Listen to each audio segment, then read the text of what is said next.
Salut à tous et bienvenue pour une nouvelle vidéo. Aujourd'hui, on va aborder un sujet qui fera partie d'une série de petites vidéos, à savoir pourquoi continuer à prendre un photographe professionnel en 2020. Vous êtes prêts? Allez, c'est parti!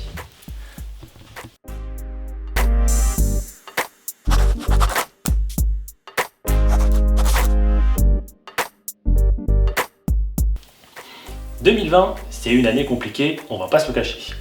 Mais on a encore quelques lueurs d'espoir.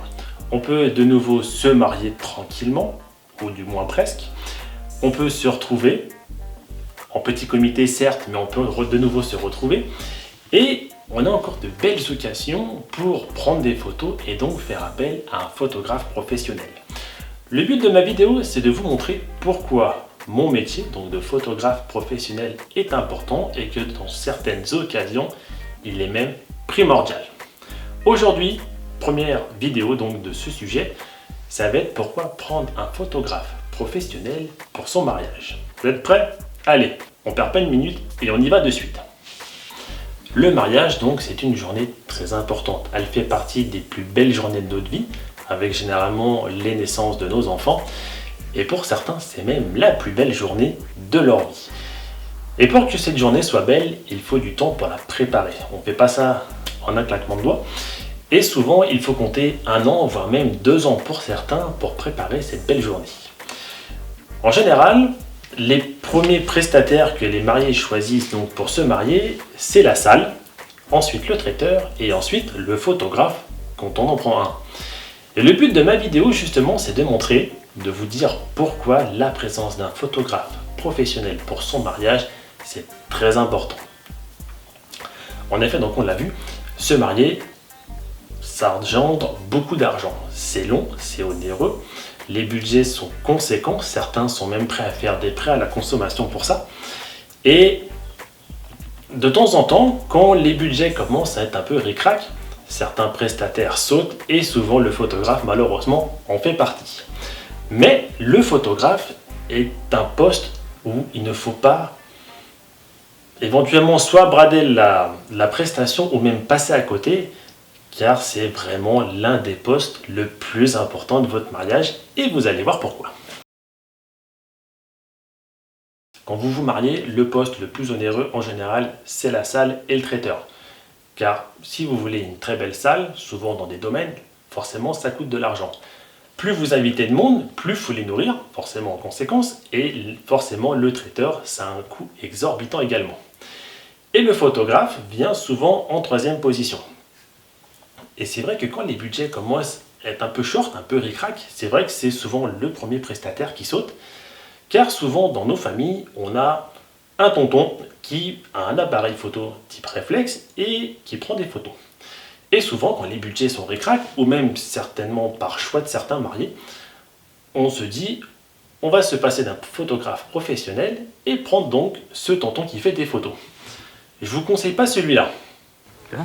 Hein, écarte un petit peu ta jambe maintenant. Encore. Encore. Ça c'est trop. Ah, non, reste comme ça. Reste comme ça. Bouge pas. Ça va? Hein? Et fais comme si t'étais amoureux de moi. Hein? Encore. Voilà. Hein? Je vais prendre la photo. Le problème donc avec ce tonton, alors je dis tonton, ça peut être éventuellement un cousin, des amis, on va dire quelqu'un qui n'est pas professionnel et qui fait partie de vos proches. En tout cas, désigner une personne donc non professionnelle et de ses proches pour faire ses photos de mariage, c'est une très mauvaise idée. Voilà pourquoi.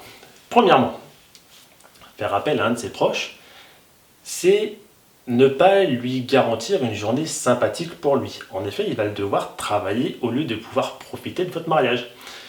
Il ne pourra pas être forcément à l'aise, c'est pas son métier forcément, et il n'aura pas donc cette joie, on va dire, de pouvoir profiter pleinement des convives, de la nourriture, donc de la fête en général, car il sera plus occupé à prendre des photos. Second choix. Second critère plutôt. Si vous prenez, admettons, on va dire, un membre de votre famille, on va dire le tonton.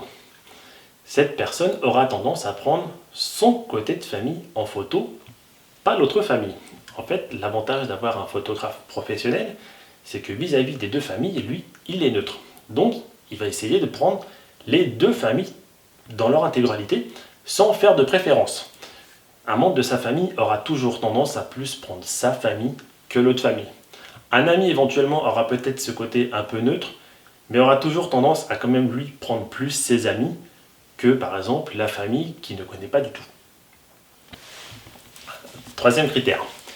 Si, on va dire cet oncle ne fait pas les photos que vous auriez espérées et que vous êtes relativement déçu, comment expliquer à cette personne en fait que les photos ne sont pas satisfaisantes? Quand c'est un membre de sa famille, c'est très compliqué. Ça peut vite entraîner une sorte un peu de guéguerre familiale et c'est pas toujours évident. Donc c'est pour ça, c'est vraiment là aussi à éviter. Quatrième point, c'est si vous faites appel à vos amis ou même à une autre personne, un proche de vos familles, pour récupérer les photos, c'est toujours des fois très très long et des fois ça arrive même qu'on ne les récupère jamais. C'est pour ça que c'est vraiment, voilà, à éviter. De plus, un boîtier, un appareil photo d'un professionnel, c'est un boîtier haut de gamme. Votre oncle ou le membre que vous aurez désigné n'est pas forcément bien équipé et forcément en qualité de photo, vous risquez de le ressentir. Par exemple, tout ce qui est surtout photos de soirée ou même photos dans les églises. Car là, il faut vraiment s'y connaître un peu en photo et avoir du bon matériel justement pour compenser les manques de lumière qu'on peut avoir donc à l'église et pendant les soirées. Cinquième critère. Comme je le disais, donc le photographe professionnel est équipé. Il est censé pouvoir parer à toute situation. Et c'est pour ça que s'il a un appareil par exemple qui flanche en plein mariage, il en a toujours un deuxième de secours. Votre oncle, c'est pas sûr. Pareil pour les objectifs. Il doit avoir des objectifs en conséquence pour éventuellement, s'il a un problème, pouvoir vite se dépanner et ainsi ne pas que cela se remarque auprès des mariés et auprès des convives. En général, un photographe a 2 appareils, 4-5 objectifs et au moins 2 flashs. Il faut vraiment parer à toutes les situations. Certains photographes travaillent même constamment avec 2 appareils sous les bras. Et c'est pour ça qu'il faut pouvoir toujours se dire, si j'ai du matériel qui flanche, je peux pouvoir me dépanner vite sans aller faire un tour à la Fnac ou chez Boulanger pour pouvoir se racheter un boîtier. Il en est de même pour tout ce qui est carte mémoire et batterie. S'il n'a pas cette carte mémoire et qu'il y a encore des choses à prendre en photo, c'est compliqué d'aller se retourner auprès d'autres convives pour pouvoir récupérer soit des cartes mémoire, soit des batteries. De plus, essayez donc de prendre des photos même par rapport à vos proches avec des téléphones portables. Moi, avec leur portable, j'emmerde ceux qui prennent des photos avec leur portable. Alors oui, iPhone fait des super photos, mais les photos d'un portable ne sont pas les photos d'un boîtier. Donc ça à éviter tout de suite. Surtout que si vous voulez faire un album après votre mariage, essayez donc de faire des mélanges entre des photos d'un boîtier, les mélanges d'un portable et éventuellement les photos que votre tata aura pris avec sa dernière tablette qui n'est pas un iPad et qui prend des photos dégueulasses. Faire ce mélange avec donc ces trois types de photos pour faire un album de qualité, c'est un peu ballot, ça va être vraiment tout pourri. Et quand c'est son mariage et qu'on aura forcément mis beaucoup d'argent sur la table pour faire de cette journée une belle journée, avoir donc ces photos de mauvaise qualité, c'est un peu tout gâché. 6e critère, et je pense que c'est peut-être même le plus important. En photographie, du moins pour votre mariage, la seule chose qui va perdurer dans le temps, ce sont vos photos. Éventuellement la vidéo, donc là on va dire que le photographe et vidéaste sont à peu près sur le même piédestal. Mais ce sont donc les seuls éléments que vous pourrez ressortir dans le temps à vos proches, à vos enfants. Ce sont les photos et la vidéo. Il y aura toujours la robe et votre costume dans un placard, mais franchement, allez-vous les ressortir? Ça m'étonnerait. J'ai déjà vu sur des mariages, des mariés se dire les photos, on s'en fout, on n'en prend pas. Mais à la place, on va louer une voiture de location. Quel souvenir allez-vous avoir de cette voiture de location, en sachant que s'il y a quelques photos de vos proches avec les portables, vous allez pouvoir les récupérer, mais elles ne sont pas forcément top. Mais quel souvenir allez-vous avoir de la voiture, ou même du traiteur, de ce que vous avez mangé le soir? Allez essayer de vous souvenir 10 ans après, juste de ce que vous avez mangé et du goût que ça avait. C'est impossible. Les photos, donc, ce seront les seuls éléments que vous pourrez transmettre aux générations futures.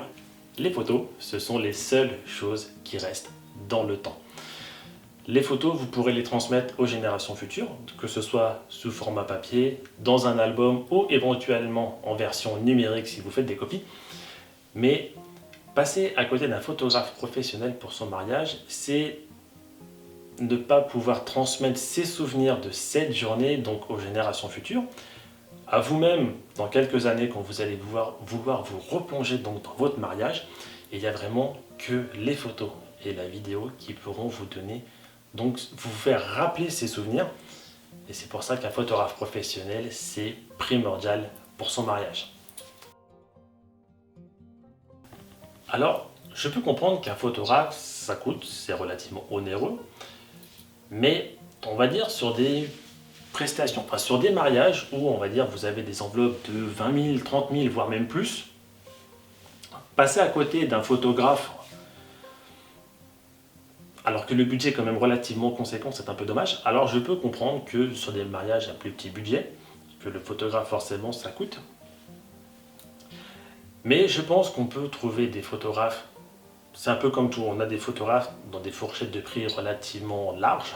On peut avoir ceux qui débutent en photographie professionnelle et qui ne vont pas forcément prendre beaucoup d'argent.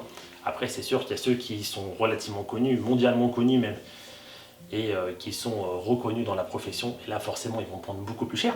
Je me dis toujours en fait que pour chaque marié, il y a un photographe. Il faut que, en plus, la relation qui existe entre le photographe et les mariés soit super importante. Car si en fait le feeling ne passe pas entre les mariés en plus et le photographe, en termes des photos, ça va se ressentir. Les mariés ne seront pas à l'aise. Le photographe, lui, ne prendra pas plaisir à faire cette prestation. Et forcément, ça va se ressentir. Donc en fait, il faut vraiment qu'il y ait ce feeling entre les deux. Et pour en revenir en plus, donc, si vous prenez, admettons, on va dire votre oncle, pendant le moment du mariage, il y a certains passages, comme la préparation de la mariée, où ça reste relativement intime. Enfin, je m'entends. Et si c'est pas l'oncle de la mariée, mais l'oncle du marié, il peut y avoir ce côté un peu intrusif, qui peut ne pas forcément plaire à la mariée. Et c'est vrai que c'est toujours compliqué. C'est pour ça que la présence d'un photographe professionnel est super importante. Pour résumer, faire appel à un photographe professionnel, c'est se garantir, on va dire, donc d'une prestation bien faite, relativement neutre donc par rapport à vos deux familles pour essayer d'avoir donc l'ensemble des convives en photo, sans avoir une préférence vis-à-vis de l'une ou de l'autre. Ça permet également donc de récupérer des photos de qualité et qui perdureront dans le temps. Ça permet aussi donc à votre oncle de ne pas avoir une journée gâchée à faire ses photos. À la rigueur, on peut combiner. Votre oncle peut prendre des photos de son côté, sans gêner le photographe professionnel bien entendu, et en fait, vous, ça vous permettra d'avoir un petit peu plus de photos. Mais voilà, faire appel à un photographe professionnel pour son mariage, c'est primordial et franchement, ne passez pas à côté de cela, vous risquerez de le regretter. Voilà, c'est fini pour cette vidéo et j'espère franchement qu'elle vous aura plu. Si vous n'êtes pas abonné, il n'est pas encore trop tard, vous pouvez toujours le faire donc en cliquant juste en dessous de la vidéo. Si vous voulez être mis au courant donc des dernières vidéos, n'hésitez pas non plus à actionner la petite cloche. Enfin, un petit pouce, ça fait toujours plaisir. N'hésitez pas non plus à partager la vidéo afin qu'elle soit vue par le plus grand nombre et qu'en fait moi je puisse bénéficier donc d'un référencement plus intéressant sur YouTube. Sur ce, moi je vous souhaite une bonne journée ou une bonne soirée. Portez-vous bien et à la prochaine. Salut!